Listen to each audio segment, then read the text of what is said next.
recently had the pleasure of traveling to Columbus, Ohio to attend the unveiling of a plaque that identifies the location of the first office ever used by the National Football League.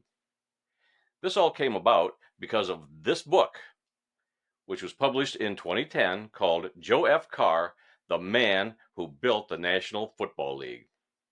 It was written by Chris Willis, the head archivist at NFL Films. The address of the building is 16 East Broad Street, and the office was on the 11th floor. It was used from 1927 to 1939 by NFL President Joe Carr and his secretary, Kathleen Rubidoux. It was a very hot day in Columbus, with temperatures in the 90s. A ceremony was held across the street under a tent on Capitol Square outside the Ohio State House, where several notable dignitaries spoke. The Master of Ceremonies was Linda Logan, the CEO and President of the Greater Columbus Sports Commission. Guest speakers included the Mayor of Columbus, Andrew Ginther, Mike Tomko, the current owner of the building where Carr's office was located, and Ryan Vessler from the Homage T-shirt company, who sponsored the plaque. Other speakers included Joe Horrigan from the Pro Football Hall of Fame and Chris Willis from NFL Films. Willis introduced the last two speakers, Ethan Reuter, the great-grandson of Kathleen Rubidoux, and Andy Carr and Jennifer Dursum, the great-grandchildren of Joe Carr. After the last speech was made, everyone in attendance walked across the street to the unveiling of the plaque. It is located outside the building where anyone walking by can read it and learn about the two people who occupied the office. Other than the NFL teams themselves, Carr and Rubidoux were the only two employees of the NFL at the time. The NFL office was in Columbus because that's where Joe Carr lived. Prior to having an office, Carr simply worked out of his Columbus home. After the plaque was unveiled, a reception was held on the 6th floor of the building, and Chris Willis was kind enough to conduct tours of the area on the 11th floor where the office was once located. I had a chance to speak to Andy Carr about his great-grandfather and his legacy to the NFL. I'm here with Andy Carr, the great-grandson of Joe F. Carr. Andy, it was a pleasure to meet you today. Wasn't this a great experience today? It was phenomenal, really more than I could have expected, and I'm honored to be a part of it. Now, you've known Chris Willis for quite a while. Yes. 20 years probably? Yes. When you first started researching your great-grandfather's story and talking to the family? Yeah. He spent a lot of time with my dad and my uncles. He was a household name, and my dad really liked him a lot and really appreciated what he was bringing to light about our ancestor. And you said that you were aware of this address, that Chris learned of this address from your family. Yes. In fact, my dad was an assistant attorney general right down the street at the state office tower there. So as a kid, I always loved going to his office on the 32nd floor, wherever it was, and you could see all the way to what I thought was West Virginia. But as a part of that, being so close to this building, he would explain to me that we should have a historical marker here because your great-grandfather founded the National Football League and built it in this very building. And so at the time, the building was pretty run down, and it went through certain phases over, me growing up, but Dad was always very concerned that it was going to get demolished. So I'm happy to be standing in it right now with you. Now, of course, you never knew your great-grandfather. He passed away in 1939. You don't look old enough to be born in 1939. But I'm sure that the family has had a number of stories about your great-grandfather that have been passed on through the years. Any that you can share? Yes. In fact, one, he was a principled man, I'm told. And that's the way that our dad raised us to be too. One example of this is we have in our possession, our family has the original Green Bay Packers charter certificate.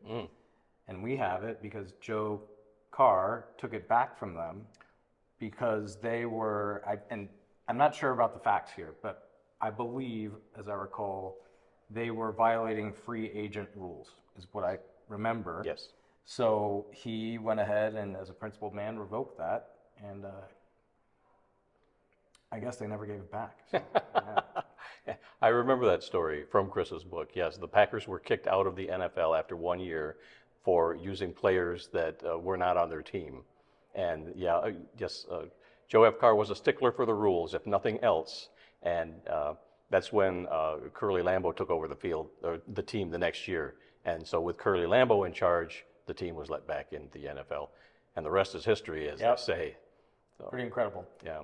So this has been a great event today, from the speeches across the street to coming here to the actual building and seeing the beautiful renovations that they've done. I'm impressed. I was down there to see the stairwell, the handrails are hand carved, everything. It's just absolutely gorgeous. You know that this is an old building when they left that here.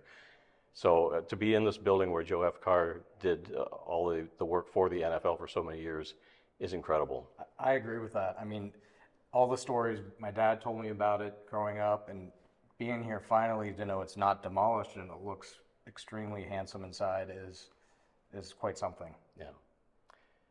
Andy Carr, thank you very much for sharing your thoughts of your great-grandfather today. And Thank you, Randy. Congratulations on the plaque out front honoring him. I appreciate it.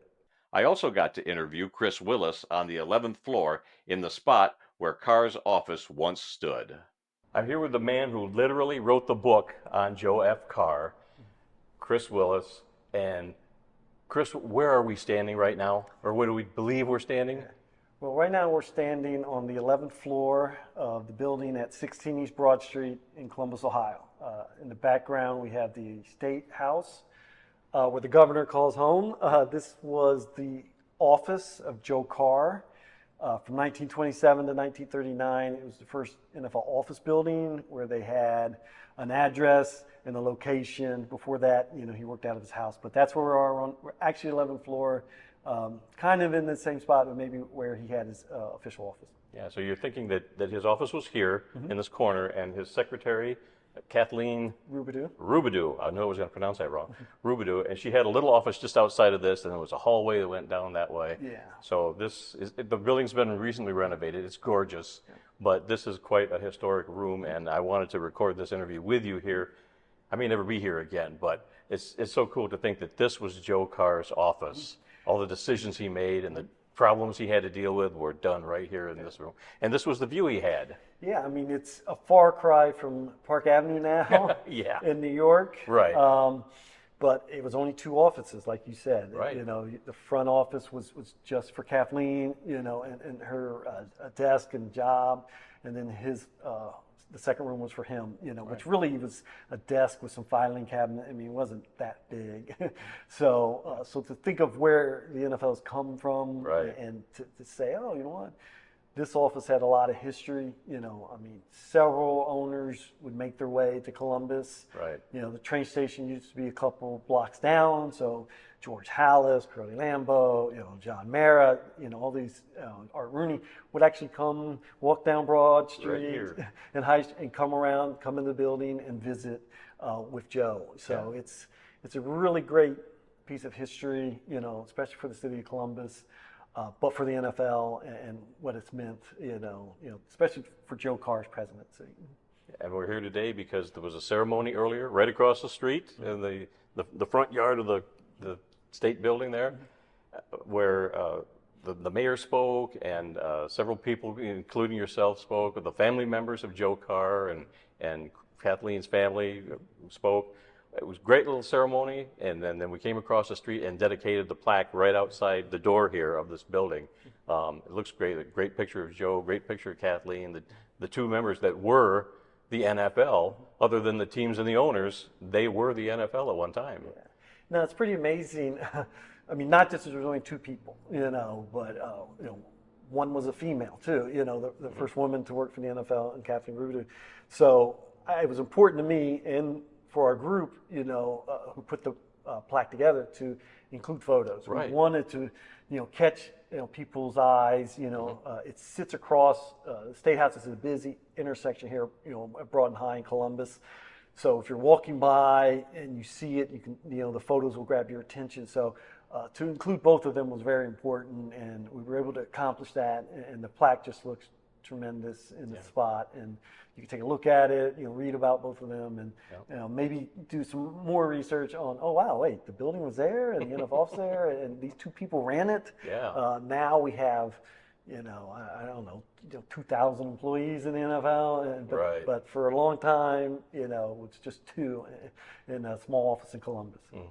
Well, it was a great event today. I want to thank you for inviting me to come down and do this. I was so happy to be here to actually see his office. This is awesome, the whole ceremony and everything. So everything went really well today, and I guess I should be thanking you because I think you had a big hand in doing everything that went together today. No, it was. I was happy to do it. I was happy you were able to come down. I know you came from Michigan, which is a bad word here in Ohio, but you came down, you enjoyed it. It was great. We were happy to have you, and like I said, it turned out to be a great day, and honored some great people for doing something for the NFL and NFL history. So, which the world of pro football is really doing that. So, well, thank you for inviting me. Check out Chris's book, Joe F. Carr. What's the subtitle? The Man Who Built the National Football. The Man Who Built the NFL. It was a great book. I read it when it first came out, and so I remember reading about his office and this building and all that. So to be here is really great. So awesome. Check out all the books that Chris has written. Many, 5, 6 books about the NFL? And probably 7 or 8. Half a dozen, maybe, and there's probably more on the way. But thanks, Chris. You're welcome. This was an awesome event today. Thank you. All in all, it was a great day. I want to thank Chris Willis for inviting me to the ceremony and to the reception afterwards.